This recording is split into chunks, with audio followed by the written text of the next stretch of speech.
All right, this whole house fits in one bin with room to spare, everything labeled, and I believe it took us about 5 minutes total.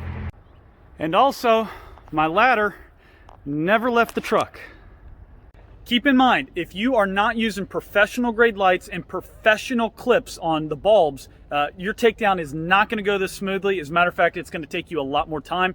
Any of the products you see in this video, you can find them ChristmasLightContractorsUSA.com. Let's get to the takedown and show you how it's done. I'm looking up here to see what sections I'm going to have. I have a front porch section. These are all lower level sections right here. And I have one that I would consider a second story. So I went ahead and prepped my different tags. I got two main power. One's going to be on the main power cord, and one is going to be on the light strand where the main power plugs in.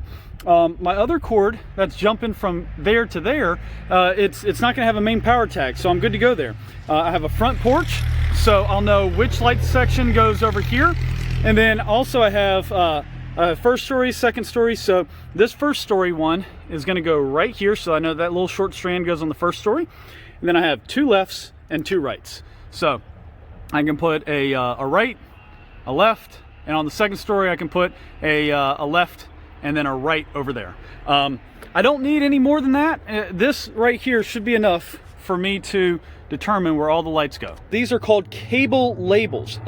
They are waterproof, and I print them off with a laser printer so that this will not come off, and the labels will last for years. Here's a bunch of generic, first story, second story, left, right, and here's different areas of the house: roof ridge, main power, front porch, etc., etc. All of these can be found on Amazon. You can print them off yourself, and next year for 2021 we will actually have them on our website, ChristmasLightContractorsUSA.com. Remember, we put the lights up so that they'll come down from the ground. This is the section that just came down. I'm going to leave this little jumper cable on one of the light strands. Doesn't matter which section, but now I know that this right here goes with that light strand. And when I have my left, my rights, my first story, second story labeled, it'll make sense that this gets plugged into here. But if it's just a loose strand, how do I know if this is the right cord or a different length one? And I'd have to label every single cord, every single connection. By leaving them connected, you can intuitively figure out where they go, and you don't have to waste a lot of time with labeling, all your 57 different connections on a house. Okay, now that we are actually bundling up the lights, I want to grab every third bulb. So I have a bulb in my hand, bulbs in the middle, and bulbs down below. So that way, they easily line up and there's not a big tangled mess. Okay, see how the bulbs are in the middle and bulbs down at the bottom? Now I can put a zip tie right here where my hand is. I got my label underneath my hand, and this is organized. It'll go straight into the bin just like this. I love these produce bins because it allows airflow so that no moisture is trapped in with your lights until next year. There's no wasted space between them. When you're storing them, these particular ones fold flat, so when they're not in use, they take up very little room. They're very strong. They stack. The little ridges right there, they'll actually stack on top of each other. And like I said, there's no wasted space between the bins. All right, here I have the main power cord going up to the second story. Let's see if it is done properly. Usually right here, we like to tuck it behind the downspout, not wrap it around it. So sometimes, there we go. All right, we're gonna be able to get this house down from the ground, so long as I'm careful and that power cord does not come unplugged.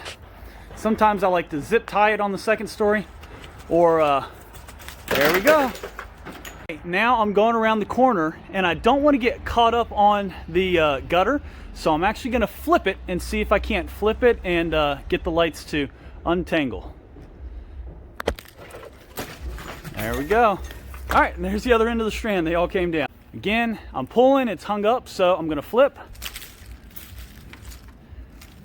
And if it's really hung up, I can grab the pole and try it again. There we go. I just got to get it over the ridge. Come on, one more shot. Oh. Whew.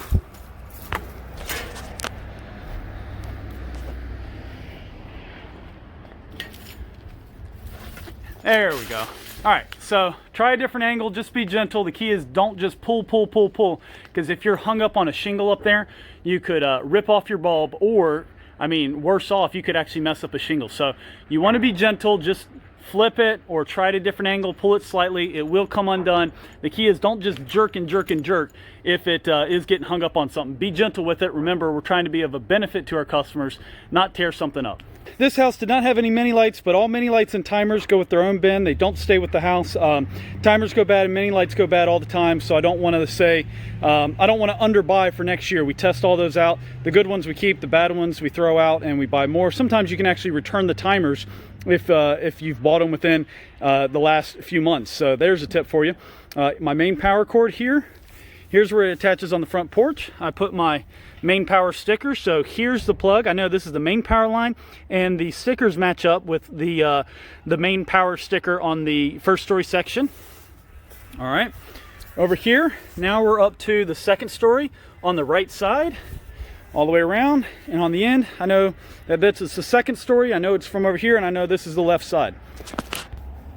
All right, guys, doesn't have to be any more complicated than that. The bins that I use are produce bins, so you might be able to go to a local produce supplier, and if they have extra inventory, a lot of times these guys, they buy tens of thousands, hundreds of thousands of these bins, and they want them all to match, so they might have old inventory they're willing to give to you or sell to you for a couple of bucks. If you want to order them from me, I do have a few hundred that I'm not using, $4 a piece for the ones that collapse. I'm happy to ship them out to you if you're willing to pay freight, or you can come pick them up. And I have ones that don't collapse for $1 each. You can only come and pick those up if you're here local. So hope this helps. Get in touch with me if you have any questions, and you can check us out, any of our professional grade lights at christmaslightcontractorsusa.com, and also be sure to check out our Facebook group for any tips and tricks throughout the season. We'll see you in the next video.